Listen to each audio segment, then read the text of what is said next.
dilakukan dengan sistematis dan konsisten, bertujuan untuk mengungkap kebenaran. Nah, kita ambil contoh yaitu penelitian nasab Ba'alawi. Dilakukan dengan menganalisa data, kemudian dengan cara sistematis, kemudian konsisten. Apa tujuannya? Yaitu untuk melacak keturunan Rasulullah. Apakah benar Ba'alawi ini bagian dari dzurriyyah Rasulullah Shallallahu Alaihi Wasallam? Nah, ini dilihat dari pengertian atau definisi daripada penelitian. Kemudian jika kita lihat dari ciri-ciri penelitian, yang pertama harus bersifat sistematis dan logis. Artinya, penelitian itu harus dilakukan melalui prosedur atau langkah-langkah yang berurutan. Nah, di situ semuanya harus rasionalis, semuanya harus bisa diterima oleh akal sehat, dan tidak ada manipulatif atau permainan dari sang peneliti. Contoh, dalam melacak nasab Ba'alawi, diawali dengan mengumpulkan data, nama-nama Ba'alawi, sampai Rasulullah. Dan ini bisa merujuk pada kitab Burqah al-Musyiqah, atau bisa datang langsung ke Rabithah Alawiyah. Karena Rabithah Alawiyah adalah salah satu objek penelitian nasab Ba'alawi ini. Kemudian merujuk pada kitab-kitab lain sebagai pembanding, mulai dari kitab-kitab sezaman sampai kitab-kitab yang lebih tua. Misalkan nasab Ba'alawi ini mulai ditemukan sejak Habib Abu Bakar As-Sakron atau Habib As-Sakron. Kemudian dibandingkan dengan data sebelumnya atau kitab-kitab sebelumnya. Nah, ini namanya logis dan sistematis. Kemudian ciri-ciri penelitian berikutnya yaitu bersifat ilmiah. Artinya bisa dipertanggungjawabkan, bisa dibuktikan kebenarannya, sehingga dituntut untuk menyajikan data dan temuan fakta. Misalnya, nama Ubaidillah, apakah benar putra daripada Ahmad bin Isa? Lalu kemudian apakah Ahmad bin Isa, apakah benar hijrah dari Irak ke Yaman? Nah, ini namanya bersifat ilmiah. Dan itu harus dilacak melalui data-data pustaka khususnya, dan nanti didukung dengan data-data lapangan. Misalkan artefak-artefak atau peninggalan-peninggalan masa lalu. Ini bisa dijadikan data pendukung. Dan ternyata setelah dilacak secara pustaka, yaitu dengan menelaah kitab-kitab dari awal sampai akhir, di zaman sekarang sampai di zaman di mana nasab Ba'alawi ini disandarkan, yaitu di abad ke-300 atau 400. Ternyata hasilnya zong. Hasilnya itu berkebalikan, yang artinya nasab Ba'alawi memang tidak sambung kepada baginda Nabi Muhammad Shallallahu Alaihi Wasallam. Kemudian ciri-ciri penelitian berikutnya yaitu harus efisien dan memiliki nilai manfaat, baik bagi pengembangan ilmu pengetahuan itu sendiri maupun informasi yang bersifat edukatif untuk masyarakat. Misalnya, masyarakat tidak lagi buta dengan ilmu nasab dengan adanya penelitian nasab Ba'alawi ini. Dan juga sisi manfaat yang lain, para habib juga tahu hakikat leluhur mereka. Ternyata jauh dari klaim yang selama ini mereka miliki, yaitu dianggap sambung kepada Rasulullah Shallallahu Alaihi Wasallam, dan ternyata tidak. Nah, ini sisi kemanfaatan dari penelitian nasab Ba'alawi ini. Nah, kemudian ciri-ciri berikutnya dari penelitian yaitu analisis. Artinya dijelaskan dan dibuktikan dengan proses metode ilmiah. Ada sebab dan akibat yang harus diuraikan dengan jelas dan rinci. Misalnya, tidak adanya bukti bahwa Ahmad bin Isa ini hijrah ke Yaman, maksudnya dari Irak ke Yaman, lalu Ahmad bin Isa tidak memiliki putra yang bernama Ubaidillah. Ini berkaitan dengan sebab akibat. Sebab Ba'alawi digugurkan alias tidak diakui bagian dari dzurriyyah Rasulullah, ini Karena ada sebab. Sebabnya karena Ubaidillah ini pertama tidak ada, kemudian yang kedua karena Ahmad bin Isa ini memang tidak pernah hijrah ke Yaman. Nah, teman-teman, berkaitan dengan jenis penelitian, itu banyak, teman-teman. Di antaranya yaitu penelitian dasar atau penelitian murni, kemudian penelitian operasional, lalu penelitian tindakan, dilanjutkan ada penelitian evaluasi, kemudian ada penelitian pengembangan.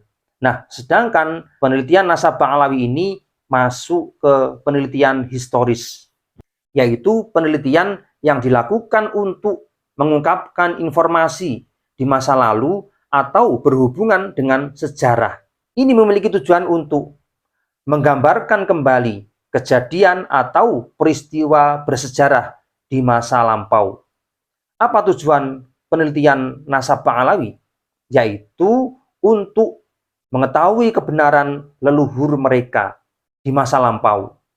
Siapa kira-kira leluhur dari Pak Alawi ini yang benar, yang sahih?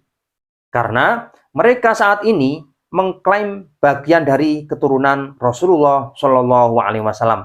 Maka kita lacak sejarahnya, sejauh mana kedekatan mereka dengan dzurriyyah Rasulullah, kemudian sejauh mana kekuatan data yang mereka miliki sehingga berani mencangkokkan diri bagian dari dzurriyyah Rasulullah Shallallahu Alaihi Wasallam. Dan ternyata secara pustaka mereka sama sekali tidak memiliki garis keturunan orang Arab Makkah dan Madinah, di mana Rasulullah Shallallahu Alaihi Wasallam dilahirkan dan tinggal di sana. Padahal mereka mencangkokkan diri sambung kepada Rasulullah Shallallahu Alaihi Wasallam. Namun ternyata setelah dilacak secara pustaka, secara literatur, ini tidak sambung sama sekali. Kira-kira apa syarat penelitian itu? Paling tidak ada 3, teman-teman. Syarat dalam melakukan penelitian. Yang pertama harus sistemis, yaitu disusun dengan menggunakan pola atau ciri-ciri tertentu, mulai dari yang sederhana hingga yang paling kompleks.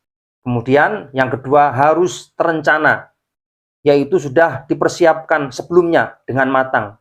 Dan yang ketiga yaitu menerapkan konsep ilmiah, mulai awal hingga akhir, dengan menerapkan konsep ilmiah sesuai dengan bidang ilmu yang dikuasainya, yakni ilmu yang dikuasai oleh sang peneliti. Nah, jika objeknya nasabah alawi, maka keilmuan yang harus kita kuasai adalah melacak kitab-kitab nasab dari berbagai sumber dan tentunya berbahasa Arab. Maka menguasai ilmu bahasa Arab menjadi syarat mutlak dalam proses meneliti nasabah alawi. Dan ternyata para peneliti nasabah alawi ini semuanya sudah memenuhi syarat, yaitu mampu menguasai sumber data yang berbahasa Arab tersebut. Kemudian seperti apa sikap peneliti pada saat melakukan penelitian? Menurut Pak Sioto dan Pak Ali Sodik dalam buku dasar metodologi penelitian yang diterbitkan pada tahun 2015, ada 3 sikap yang harus dimiliki oleh seorang peneliti. Yang pertama harus objektif. Apa objektif itu? Peneliti dituntut bisa membedakan mana fakta atau temuan serta opini pribadi. Di sini para peneliti sudah menguraikan dengan jelas temuan fakta tanpa menggunakan pendapat pribadi, mulai dari memaparkan kitab-kitab nasab hingga diperkuat dengan sampel tes DNA dari para Habibah Alawi. Ternyata secara objektif memang betul Pak Alawi mustahil sebagai keturunan Rasulullah Shallallahu Alaihi Wasallam, dan ini dilakukan secara objektif, teman-teman. Artinya apa? Pada saat meneliti nasabah alawi ini, sebetulnya semuanya bertendensi pada sikap objektivitas, tidak condong ke kanan, ke kiri. Kemudian didukung dengan tes DNA. Dan ini menjadi penguat. Jadi tes DNA itu hanya sebuah pendukung, bukan penguat utama. Namun ternyata dua-duanya mendukung. Secara pustaka Pak Alawi gugur, secara tes DNA Pak Alawi bukan bagian dari dzurriyyah Rasulullah Shallallahu Alaihi Wasallam. Kemudian sikap yang kedua yang harus dimiliki oleh sang peneliti yaitu berkompeten. Apa maksudnya? Memiliki keahlian dalam melakukan penelitian dengan teknik tertentu. Dan di sini juga sudah terbukti kemampuannya dalam melakukan penelitian. Artinya, sang peneliti sejak awal sudah mempelajari bagaimana cara melakukan penelitian. Oleh karena itu, kenapa selalu mengejar adanya kitab sezaman atau kitab-kitab yang mendekati tahun dengan kitab yang lebih tua atau kitab primer? Karena sang peneliti sudah menguasai teknik atau metode dalam sebuah penelitian. Sikap yang ketiga yang harus dimiliki oleh sang peneliti yaitu faktual. Apa itu faktual?